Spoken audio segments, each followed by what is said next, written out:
that they're going to hear on test day.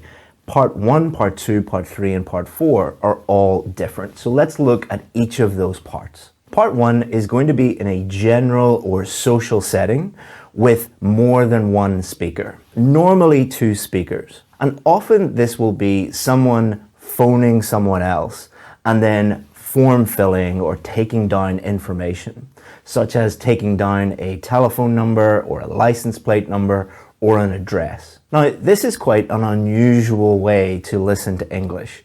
In normal situations, we are not normally listening to someone writing down a telephone number. So the best way to prepare for this and practice this is actually use the official listening test that you get from Cambridge. And I'll show you where to find those for free later on in this video. But if you want to really nail Part 1, practice those, get used to those practice tests in Part 1, and you should be absolutely fine. Part 2 gets a little bit more difficult on the listening test. This is where you are again listening to a social or a general situation, but only one person is talking at this time.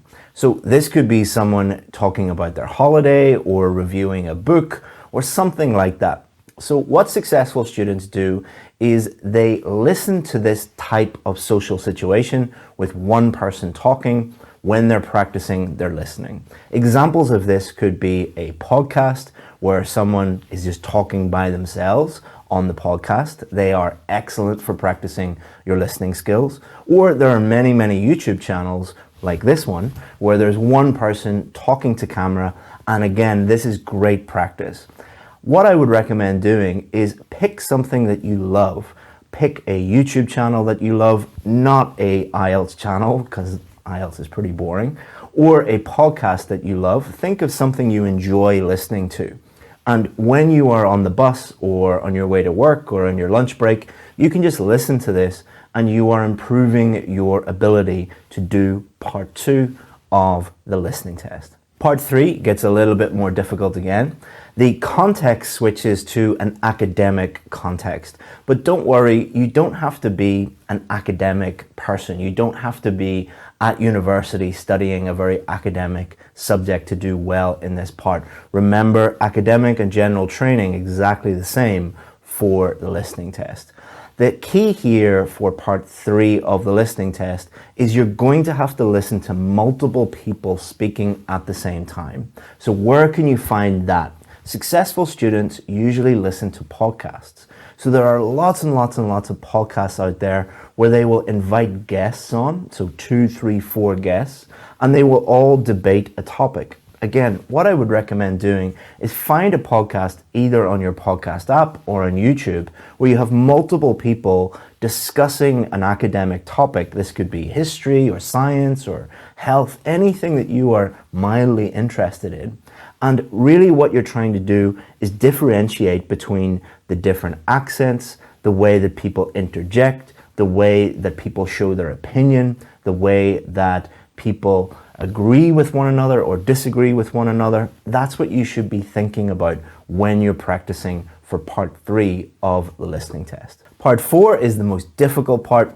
It is an academic context and there is just one person talking. Normally, this will be an academic lecture, like someone giving a lecture at a university. A great way to practice this is through TED Talks.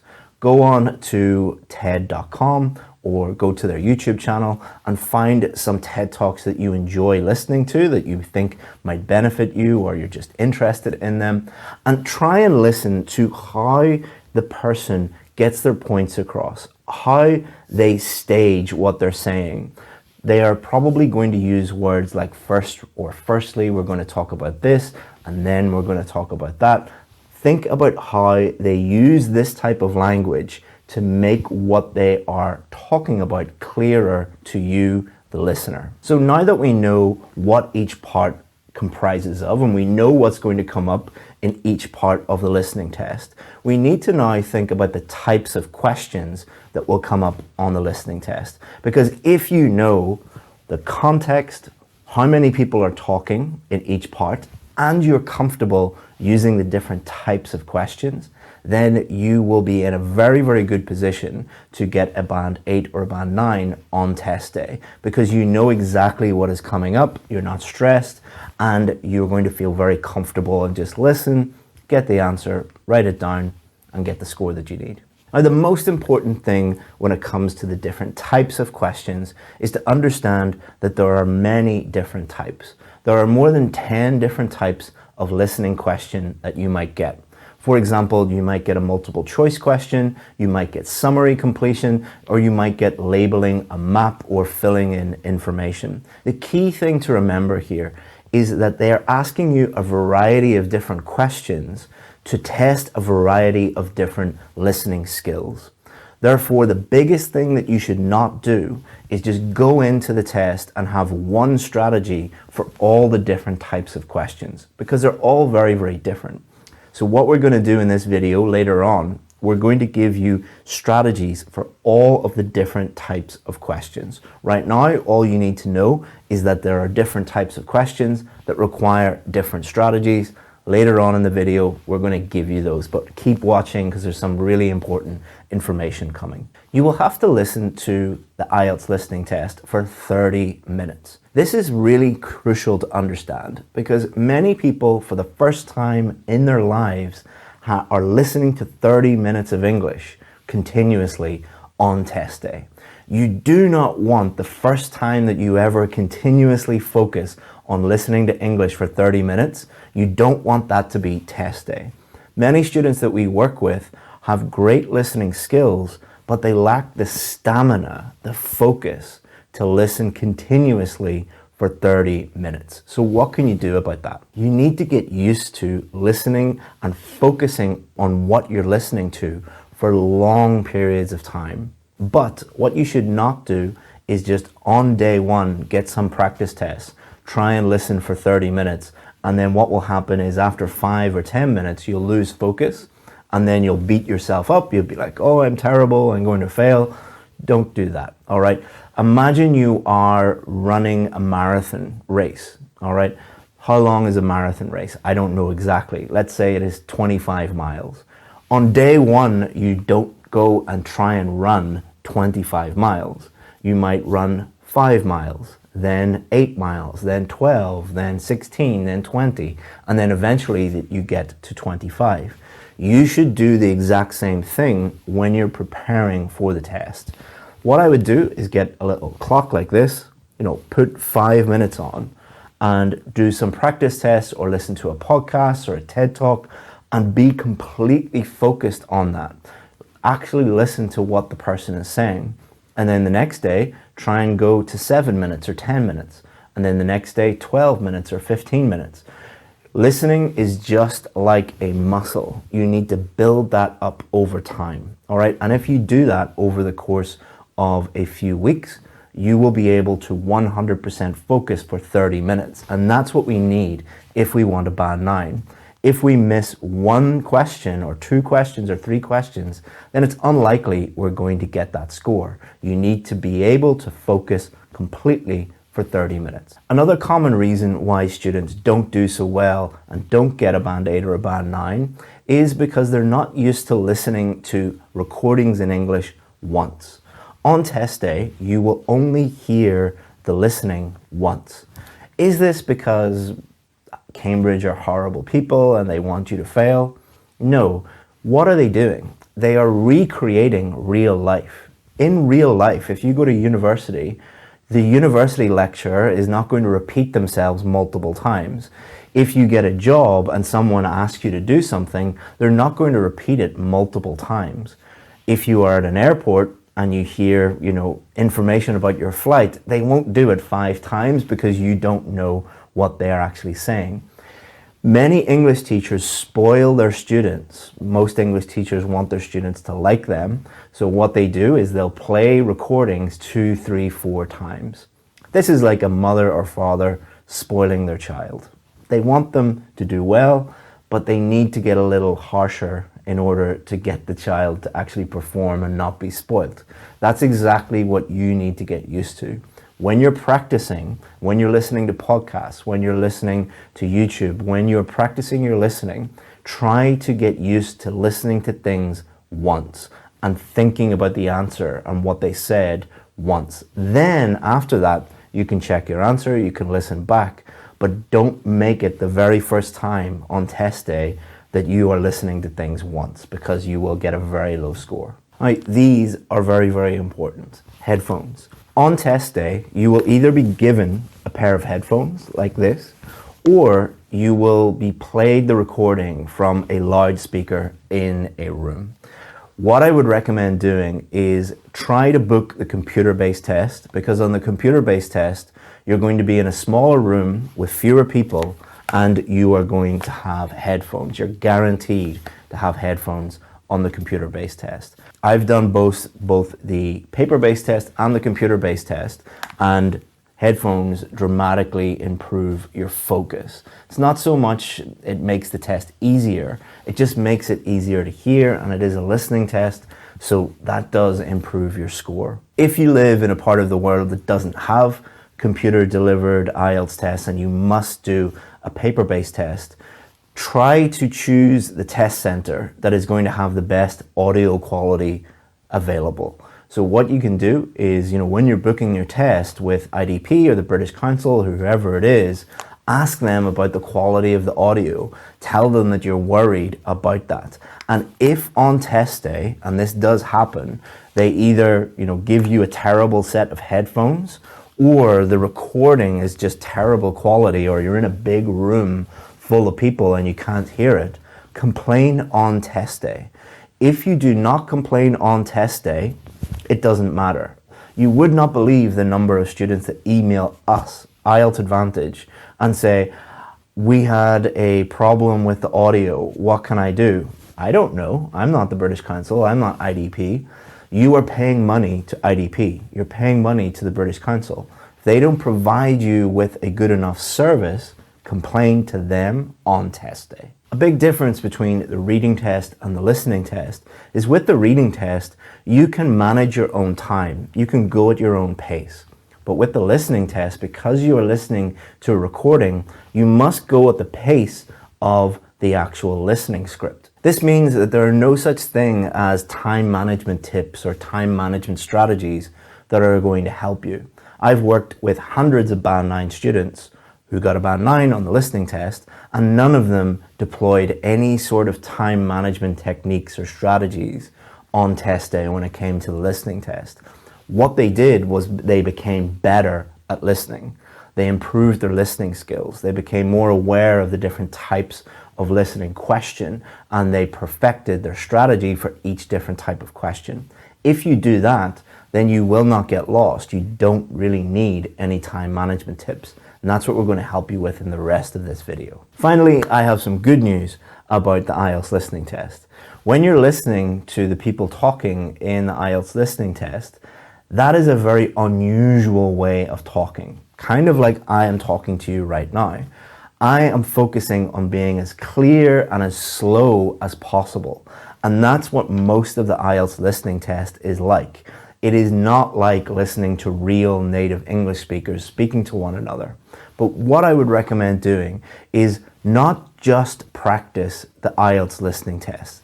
That is important, but it is kind of a easy form of IELTS listening. What I would do is expose yourself to how real native English speakers actually speak to one another.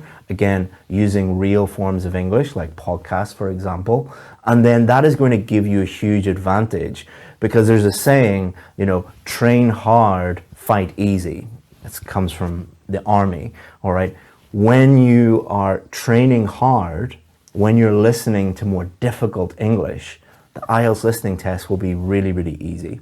So most of the Band 9 students that I work with, they are listening to native English speakers talk all the time, and that makes the listening test very, very easy for them. Okay, so now we know the format of the test. Let's think about the different tips and tricks that you can use on test day to improve your IELTS listening score. Tip number 1 for the IELTS listening test is read the instructions carefully, especially when it comes to word count. When you look at the questions It might say something like write only one word or write no more than 2 words and or a number. Often students get very confused about this, so let's show you exactly what this means. First of all, every word counts. So even prepositions, even articles, they all count. So for example, airport, that's 1 word. The airport, that is 2 words. At the airport, that is 3 words. The only exception to this are hyphenated words such as ex-examiner. That is 1 word. So if you see a hyphenated word, that counts as 1. All other words count as 1. Okay, so I've created a nice little table for you, and you can just memorize this table if you get confused on test day and use it during your preparation so that it becomes natural and second nature to you and you don't even have to think about it on test day. So if the instruction says write 1 word, a correct answer would be, for example, airport, because it's telling you to write 1 word. But if you wrote the airport or airport, 2 different words, that would be wrong. So if the instruction was write 1 word and or a number, terminal 2 would be correct because that is 1 word and a number. Also, the number 2 would also be correct there because it is 1 word or a number. In terminal 2 would be wrong because that is more than 1 word and a number. And airport terminal 2, that would also be incorrect because that is 2 words and a number. So if the instruction was write no more than 2 words and or a number, terminal 2 would be correct, 2 would be correct, and Heathrow terminal 2 would also be correct because they are all no more than 2 words and or a number. Incorrect would be Heathrow Airport terminal 2 because that is more than 2 words. That is 3 words and a number. Write no more than 3 words. Outside Heathrow arrivals, that is 3 words, so that would be correct. Outside Heathrow arrivals tomorrow, that is incorrect because that is more than 3 words. Now that might sound confusing right now. Often students do find that confusing.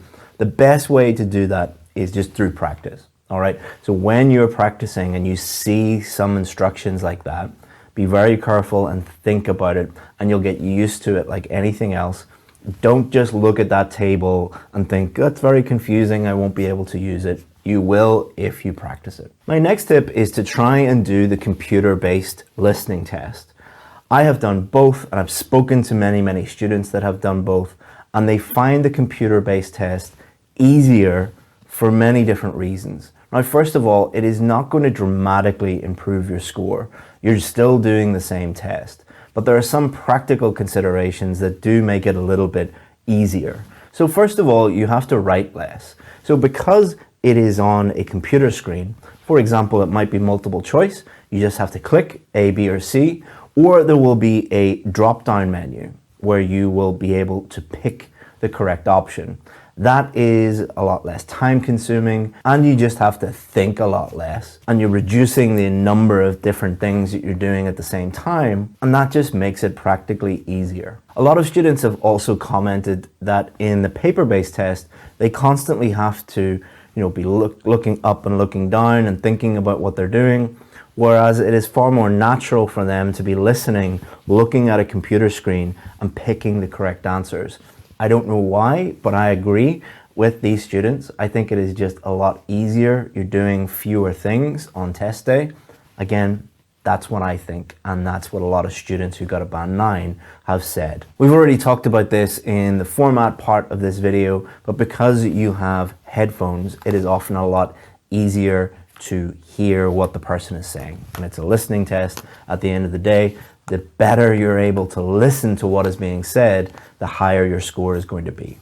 Also, a lot of students have just said that it's less stressful doing the computer-based test because there are fewer people in the room. When I did the test, I think there were about 7 or 8 people. Compare that with some of the huge test centers where, there's 50 to 100 people all doing the test at the same time in a big room. Some people find that extremely stressful, and anything that causes stress is normally going to lower your score. And there are other advantages to the computer-based test which we will mention. again later in this video. So the next one is, if you are doing the paper-based test, use a pencil, all right? Because often they will play tricks on you, they will have traps in there, and you will have to change your answer.